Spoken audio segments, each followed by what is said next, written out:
নাটক প্রধান কাজ হচ্ছে মানুষকে শোনানো এবং স্পষ্ট করে কথা বলা। কাজে সেই হিসেবে ছোটবেলা থেকে ট্রেনিং হয়েছে, যা বলবে জোরে বলবে, এগিয়ে বলবে, কারণ দর্শক এসেছে নাটক শুনতে। আমি যেটা বারবার বলি সেটা হচ্ছে ওয়াইল্ড লাইফ ফটোগ্রাফি করাটা অত্যন্ত কঠিন ব্যাপার, সাধারণ মানুষের পক্ষে সম্ভব নয়। তার জন্য একটা বিশাল ট্রেনিং দরকার। এক একজন ওয়াইল্ড লাইফ ফটোগ্রাফার দেখেছি একটা ডকুমেন্টারি শ্যুট করেছে 6 বছর, 8 বছর, 10 বছর ধরে। কিছু একটা দেখতে পেলে বলি যে রকিয়ে রকিয়ে ওহা পর এক হিরণ হ্যায়, একটা হিরণের ছবি নিলাম, তাতেই আনন্দ।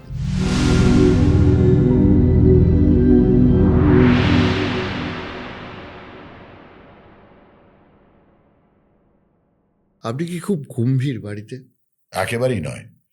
আমি গম্ভীর হচ্ছে প্রয়োজনে গম্ভীর, প্রয়োজনে নয়। মানে আপনার গলাটা শুনলে মনে হয় মানুষটা খুব গম্ভীর। না, একেবারেই না। গলাটা ওইরকম হয়ে গেছে কারণ ছোটবেলার থেকে আমাকে শিখিয়েছিলেন নাটক যদি করতে হয় গলা ঠিক করতে হবে, আর গলার যদি জোর বাড়াতে হয় তাহলে কয়েকটা এক্সারসাইজ আছে। আর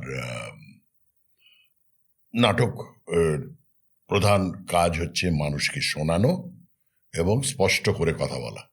কাজে সেই হিসেবেই ছোটবেলা থেকে ট্রেনিং হয়েছে। আর গলার জোর বাড়ানোর জন্য বলেছিলেন সবচেয়ে ভালো হচ্ছে রাস্তায় গিয়ে চিৎকার করো। আমি বললেন তাহলে তো লোকে পাগল বলবে, তাহলে তো হঠাৎ চিৎকার করছে কেন লোকটা? বলে না, ওটাকে তোমাকে ক্যামোফ্লাজ করতে হবে, এমনভাবে চিৎকার করবে যে লোকে বুঝতে না পারে। আমি বললাম মানে? বললো যে যেমন দূরে তুমি কোনো এক তোমার বন্ধুর নাম ধরে, সে তার নাম শ্যামল, খুব জোরে ডাকবে আয় শ্যামল বলে, গলা ফাটিয়ে চিৎকার করে ডাকবে। আমি এখানে চিৎকার করছি না কারণ মাইকে অসুবিধা হবে বলে, তো খুব জোরে চিৎকার করে ডাকবে আয় শ্যামল বলে। তো লোকে ভাববে বন্ধুকে ডাকছে, শ্যামলকে দূরে দেখতে পেয়েছি সেই জন্য ডাকছে, হাত ভাত নেড়ে শ্যামল দাঁড়া। তো আমি বললাম যে আচ্ছা এটা ট্রাই করবো।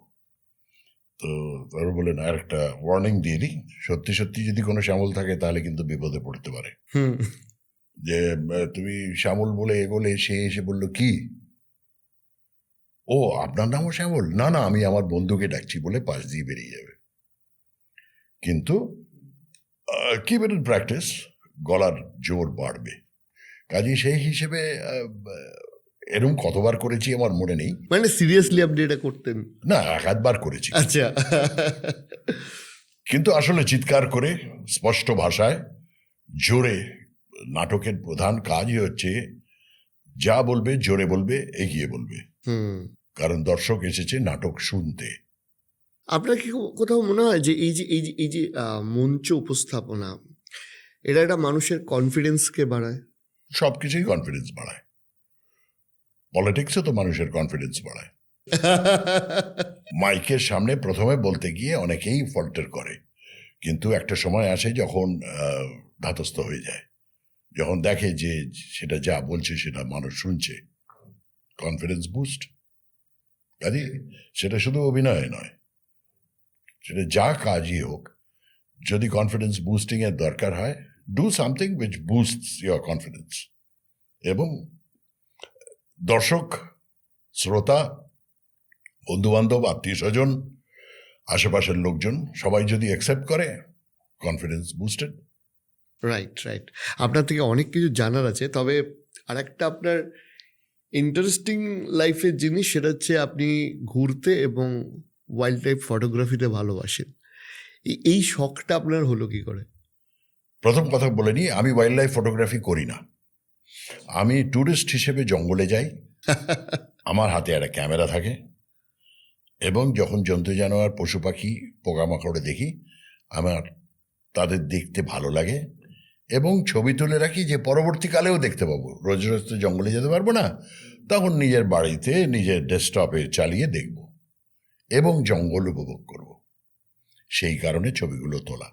আমি খুব বাজে ফটোগ্রাফার, একদম ভালো ছবি তুলতে পারি না। যা ছবি ওঠে ওটা ক্যামেরা লেন্সের গুণে, আমার গুণে নয়। এবং আমি যেটা বারবার বলি সেটা হচ্ছে ওয়াইল্ড লাইফ ফটোগ্রাফি করাটা অত্যন্ত কঠিন ব্যাপার, হুম সাধারণ মানুষের পক্ষে সম্ভব নয়। তার জন্য একটা বিশাল ট্রেনিং দরকার। এক একজন ওয়াইল্ড লাইফ ফটোগ্রাফার দেখেছি একটা ডকুমেন্টারি শ্যুট করেছে 6 বছর, 8 বছর, 10 বছর ধরে। এক একজন এক একটা অ্যাসাইনমেন্টে গেছে for a period of 1.5 months, 2 months, 3 months, এক জায়গায় বসে আছে। আমার তো ফোড়া হয়ে যাবে, আমি তো ওইখানেই মারা যাব, আমার পক্ষে তো সম্ভব নয়। হুম ওই ধরনের পরিশ্রম করা সম্ভব নয়, ওই ধরনের ট্রেনিং নেই, ওই ধরনের এক্সপার্টিজ নেই। আমি একটা ট্যুরিস্ট, হাতে ক্যামেরা নিয়ে গাড়িতে করে ঘুরে যাই, ঘুরে বেড়াতে বেড়াতে আমাদের কিছু একটা দেখতে পেলে বলি যে রুকিয়ে রুকিয়ে ওয়াহা পর এক হিরন হ্যায়, একটা হিরনের ছবি নিলাম, তাতেই আনন্দ। তবে আমার স্পেসিফিক কোনো জন্তু জানোয়ার নেই, যেমন অনেকে বাঘের পেছনে দৌড়োয়, হুম আমার একেবারেই পছন্দ নয়। আমি হচ্ছি যা what ever comes to in my view, আমি তার ছবি তুলব।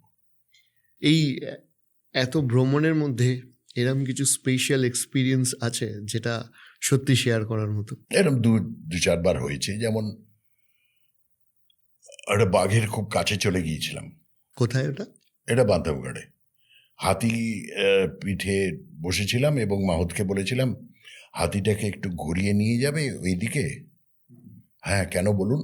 আমি বললাম যে না, ওখানে না ওই আধ খাওয়া হরিণটা পড়ে আছে আর পেছনে বাঘিনী বসে আছে।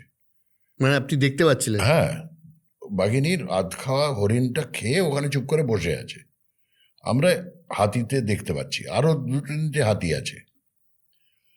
তো আমি বললাম যে একটু ওপাশে নিয়ে যাবেন, তাহলে একই ফ্রেমে আমি আধ খাওয়া হরিণ আর বাঘিনী একসঙ্গে পেয়ে যাব। এখন যেখানে আছি সেখান থেকে বাঘিনী ওখানে, তো হরিণ ওখানে, হুম আমি এক ফ্রেমে পাচ্ছি না। আচ্ছা দেখছি বলে সে হাতিটাকে এরম করে ঘুরিয়ে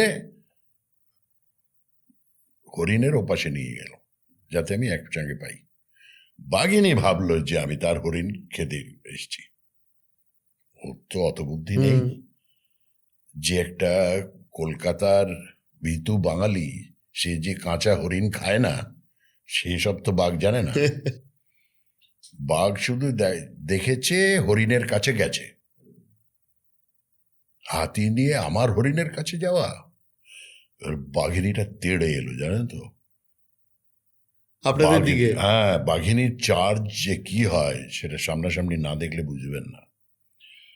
একটা 180 কিলোর বাঘিনী, যার অতগুলো দাঁত, সে মুখ হাঁ করে আর এরম গর্জন করে আমাদের দিকে তেড়ে এলো। হাতিটা পর্যন্ত ভয় পেয়ে গেল, হাতিও ছিটকে সরে এলো তার থেকে। তো আমি তো ভেবেছিলাম ওই আমার শেষ ছবি তোলা, কারণ ওই বাঘিনীর পক্ষে মাটির থেকে হাতির পিঠেও লাফিয়ে ওঠাটা কোনো ব্যাপার নয়। হুম আর আমি তো হাতির উপরে বসেছিলাম, আমার পাটা ঝুলছিল নিচে, হুম কাজে পাটা ধরে টেনে নিলেও তো আরেকটা হরিণের মতন আমিও পড়ে থাকতাম ওখানে। তো ওইটা আমার কি বলে, ধুপুকানি বন্ধ হয়ে গিয়েছে। মানে আমি হঠাৎ রিয়েলাইজ করলাম আমার হার্ট চলছে না, তারপরে রিয়েলাইজ করলাম না, হ্যাঁ চলছে, আমি বেঁচে আছি। তো এইরকম গন্ডারের সঙ্গেও হয়েছে, হাতির সঙ্গেও হয়েছে। আচ্ছা, হাতি চার্জ করেছে, গন্ডার চার্জ মানে করেছে। হাতি বলতে বন্য হাতি, যে বন্য হাতি? হাতির দল? হ্যাঁ, সে একটা বাচ্চা হাতি নিয়ে এসে ঘাসের মধ্যে দাঁড়িয়েছিল।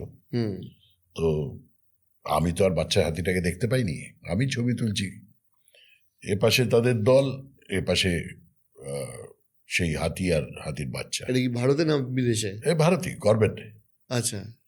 তো আমি ছবিটা তুলতে গিয়ে হঠাৎ হাতি রেগে গেল এবং সে যে চার্জ করলো আমাদের গাড়ির দিকে, আমরা যদি তৎক্ষণাৎ, আমার বন্ধু চালাচ্ছিল গাড়ি, হুম সে যদি তৎক্ষণাৎ ওখান থেকে গাড়িটা নিয়ে না বেরোতো, মানে মিশে দিত গাড়িটা। হ্যাঁ, আমরা গাড়ির সঙ্গেই আমরা ফ্ল্যাটেন্ড হয়ে যেতাম।